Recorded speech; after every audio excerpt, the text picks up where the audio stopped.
2025-26ನೇ ಸಾಲಿನ ಏಕೋ ಕ್ಲಬ್ ಅಡಿಯಲ್ಲಿ ಪ್ರಕೃತಿ ನಡಿಗೆ ಮತ್ತು ವನಭೇಟಿ ಎಂಬ ಕಾರ್ಯಕ್ರಮವನ್ನು ನಾವು ಹಮ್ಮಿಕೊಂಡಿದ್ವಿ.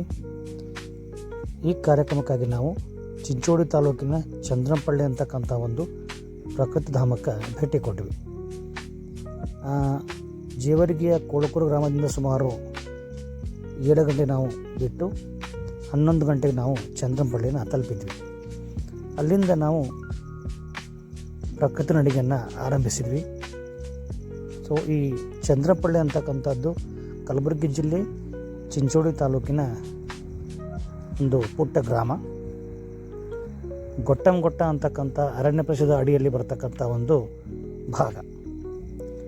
ಸೊ ನಮ್ಮ ಎಲ್ಲ ವಿದ್ಯಾರ್ಥಿಗಳು, ಶಿಕ್ಷಕರು ಪ್ರಕೃತಿ ನಡಿಗೆಯ ಒಂದು ಕಾರ್ಯಕ್ರಮದ ಅಡಿಯಲ್ಲಿ ಚಂದ್ರಂಪಳ್ಳಿಯಲ್ಲಿ ಸುತ್ತಾಡಿದೆವು.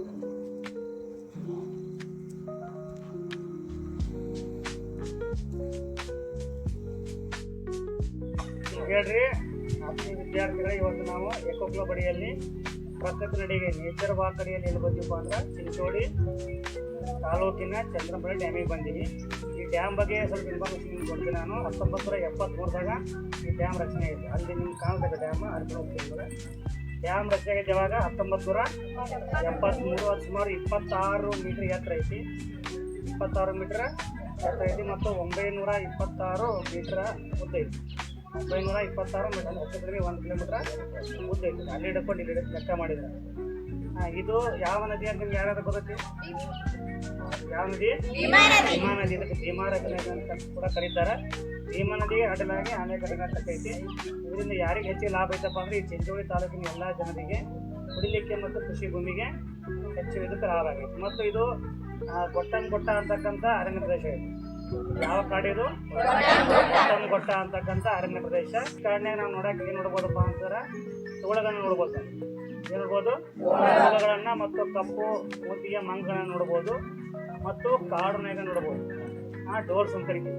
ಕಾಡು ನಾಯಿನೂ ಕೂಡ ನಾವು ಕಾಡಿನಾಗ ನೋಡ್ಬೋದು. ಇದು ಮಳೆಗಾಲವನ್ನು ನೋಡಲಿಕ್ಕೆ ಅತ್ಯಂತ ಪ್ರಶಸ್ತವಾಗಿರ್ತಕ್ಕಂಥ ಹಾಡು. ಇದು ನಾವೀಗ ಒಳಗಡೆ ಹೋಗಿ ನೋಡ್ಕೊಂಬರೋಣ ಅಂತ. ನಂತರ ಅಲ್ಲಿ ಮುಂದ್ಗಡೆ ಒಂದು ಕಾಟೇಜ್ ಐತಿ. ಕಾಟೇಜ್ನಾಗ ನಮ್ಮ ಚಾರಣ ಅಂದ್ರೆ ಮ್ಯಾಲೆ ಇರೋದು ಟ್ರೆಕ್ಕಿಂಗನ್ನು ಮಾಡಿಕೊಂಡು ನಾವು ಮತ್ತೆ ಊಟ ಮಾಡಿಕೊಂಡು ಊರಿಗೆ ಹೋಗೋಣ. ಓಕೆ. ಈ ರೀತಿಯಾಗಿ ನಾವು ಅಲ್ಲಿ ಚಾರಣವನ್ನು ಕೈಗೊಂಡ್ವಿ, ಟ್ರೆಕ್ಕಿಂಗನ್ನು ಆರಂಭಿಸಿದ್ದೀವಿ. ಆ್ಯಕ್ಚುಲಿ ಟ್ರೆಕ್ಕಿಂಗಿಗೆ ನಮಗಲ್ಲಿ ಅನುಮತಿ ಇರಲಿಲ್ಲ. ಆದರೂ ಕೂಡ ಅಲ್ಲಿರ್ತಕ್ಕಂಥ ಒಬ್ಬ ಅರಣ್ಯ ಅಧಿಕಾರಿಯನ್ನು ಸಂಪರ್ಕ ಮಾಡಿ ಕೆಲವು ಮೀಟರ್ನಷ್ಟಾದರೂ ನಾವು ಚಲಿಸಲಿಕ್ಕೆ, ಚಾರಣ ಮಾಡಲಿಕ್ಕೆ ಅನುಮತಿಯನ್ನು ಪಡ್ಕೊಂಡ್ವಿ. ನಮ್ಮ ವಿದ್ಯಾರ್ಥಿಗಳು ಭಾಳಷ್ಟು ಚೆನ್ನಾಗಿ ಈ ಒಂದು ಚಾರಣದಲ್ಲಿ ಪಾಲ್ಗೊಂಡ್ರು. ನಮ್ಮ ಶಿಕ್ಷಕರು ಕೂಡ ಪಾಲ್ಗೊಂಡ್ರು. ಈ ಚಾರಣದ ಸಂದರ್ಭದಲ್ಲಿ ಅಲ್ಲಿರ್ತಕ್ಕಂತಹ ಮರಗಳ ಬಗ್ಗೆ, ಪ್ರಾಣಿಗಳ ಬಗ್ಗೆ, ಪಕ್ಷಿಗಳ ಬಗ್ಗೆ ಮಾಹಿತಿಯನ್ನು ಮಕ್ಕಳೊಂದಿಗೆ ಚರ್ಚಿಸಲಾಯಿತು. ನಂತರ ಅಲ್ಲೇ ಇರತಕ್ಕಂತಹ ಕಾಟೇಜ್ಗಳನ್ನ ಅಲ್ಲಿ ವೀಕ್ಷಣೆ ಮಾಡಿದ್ವಿ. ಇಲ್ಲಿ ಯಾರಾದರೂ ಪ್ರವಾಸಕ್ಕಂತ ಬಂದ್ರೆ ಅಥವಾ ಅರಣ್ಯ ವೀಕ್ಷಣೆಗಂತ ಮಳೆಗಾಲದಲ್ಲಿ ಬಂದಾಗ ಇಲ್ಲಿ ಉಳ್ಕೋಬೋದು. ಸೊ ಈ ಕಾಟೇಜ್ಗಳನ್ನ ನೋಡಿಕೊಂಡು ಹಾಗೆ ಮುಂದೆ ಸಾಗಿದ್ವಿ. ಸೊ ಭಾಳಷ್ಟು ಎತ್ತರದಲ್ಲಿ ಇರುವುದರಿಂದ ಸ್ವಲ್ಪ ಏನಾಗತ್ತಪ್ಪ ಅಂತ ಅಲ್ಲಿ ಚಾರಣ ಮಾಡಬೇಕಾದ್ರೆ ಭಾಳಷ್ಟು ಸುಸ್ತಾಗೋದಂತೂ ಸಹಜ. ಆದರೂ ನಮ್ಮ ವಿದ್ಯಾರ್ಥಿಗಳು ಭಾಳ ಉತ್ಸಾಹದಿಂದ ಈ ಚಾರಣದಲ್ಲಿ ಪಾಲ್ಗೊಂಡರು.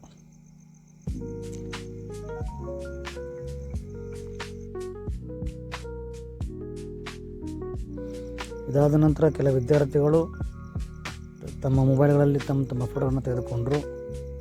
ನಾವು ಕೂಡ ಕೆಲವೊಂದಷ್ಟು ಫೋಟೋಗಳನ್ನು ಅಲ್ಲಿ ಕ್ಲಿಕ್ ಮಾಡಿಕೊಂಡ್ವಿ. ಹಾಗೆ ಮುಂದೆ ಬರೋದು ಕೆಲ ವಿದ್ಯಾರ್ಥಿಗಳು, ವಿದ್ಯಾರ್ಥಿನಿಯರು ಮರಗಳನ್ನು ಅಪ್ಪಿಕೊಳ್ಳುವುದರ ಮೂಲಕ ಅಪ್ಪಿಕೋ ಅಭಿಯಾನವನ್ನು ಕೈಗೊಂಡರು. ಸೊ ಮರಗಳನ್ನು ಅಪ್ಪಿಕೊಳ್ಳುವುದರಿಂದ ಯಾವ ರೀತಿ ಅನುಭವ ಉಂಟಾಗ್ತೈತಿ ಅಂತಕ್ಕಂಥದ್ದನ್ನು ಅವರು ಅಲ್ಲಿ ಅನುಭವಿಸಿದರು.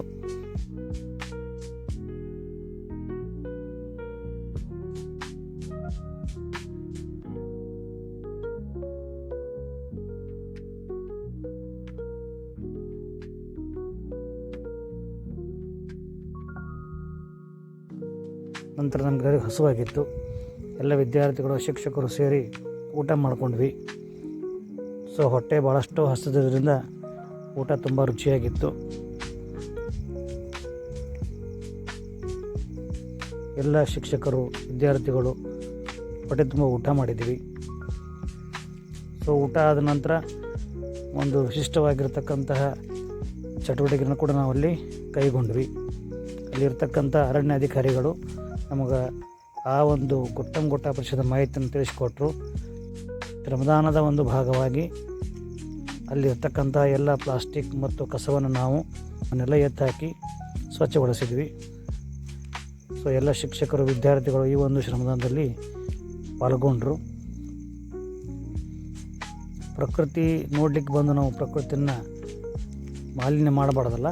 ಹಾಗಾಗಿ ಈ ಕೆಲಸವನ್ನು ಮಾಡಿದ ನಂತರ ನಮ್ಮ ಮುಖ್ಯೋಪಾಧ್ಯಾಯರು ವಿದ್ಯಾರ್ಥಿಗಳಿಗೆ ಇಕೋ ಕ್ಲಬ್ ನಡಿಯಲ್ಲಿ ಬರತಕ್ಕಂತಹ ಈ ಪ್ರಕೃತಿ ನಡಿಗೆಯ ಒಂದು ಮಹತ್ವವನ್ನು ಕುರಿತು ಮಾಹಿತಿಯನ್ನು ನೀಡಿದರು. ಪರಿಸರವನ್ನು ಯಾವ್ಯಾವ ರೀತಿ ಸಂರಕ್ಷಣೆ ಮಾಡಬೇಕು ಮತ್ತು ಏಕೆ ಪರಿಸರ ಮಹತ್ವ ಅಂತಕ್ಕಂಥದ್ದರ ಬಗ್ಗೆ ಸಂವಾದವನ್ನು ನಡೆಸಿದರು. ಅನೇಕ ವಿದ್ಯಾರ್ಥಿಗಳು ಅವರವರ ದೃಷ್ಟಿಯಲ್ಲಿ ಪರಿಸರವನ್ನು ಯಾವ ರೀತಿ ನಾವು ಸಂರಕ್ಷಿಸಬೇಕು ಅಂತಕ್ಕಂಥ ವಿಷಯಗಳ ಕುರಿತು ನಮ್ಮ ಮುಖ್ಯೋಪಾಧ್ಯಾಯರ ಜೊತೆ ಸಂವಾದದಲ್ಲಿ ಪಾಲ್ಗೊಂಡರು. ಅಲ್ಲೇ ಸ್ಥಳೀಯ ಅರಣ್ಯ ಅಧಿಕಾರಿಗಳು ಕೂಡ ಈ ಒಂದು ಕಾರ್ಯಕ್ರಮದಲ್ಲಿ ನಮಗೆ ಸಾಕಷ್ಟು ಮಾಹಿತಿಗಳನ್ನು ನೀಡಿದರು. ಬಹಳ ಹೊತ್ತಿನವರೆಗೆ ಈ ಸಂವಾದ ನಡೆಯಿತು.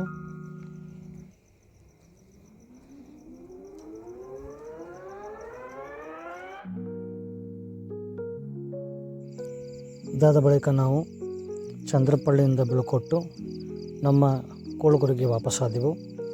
ಈ ಒಂದು ಪ್ರಕೃತಿ ನಡಿಗೆ ಕಾರ್ಯಕ್ರಮಕ್ಕೆ ನಮಗೆ ಸಾಕಷ್ಟು ಜನ ಚಿಂಚೋಳಿಯ ಶಿಕ್ಷಕ ಮಿತ್ರರು ಮತ್ತು ಅಲ್ಲಿನ ಅರಣ್ಯಾಧಿಕಾರಿಗಳು ಸಹಕಾರ ನೀಡಿದರು.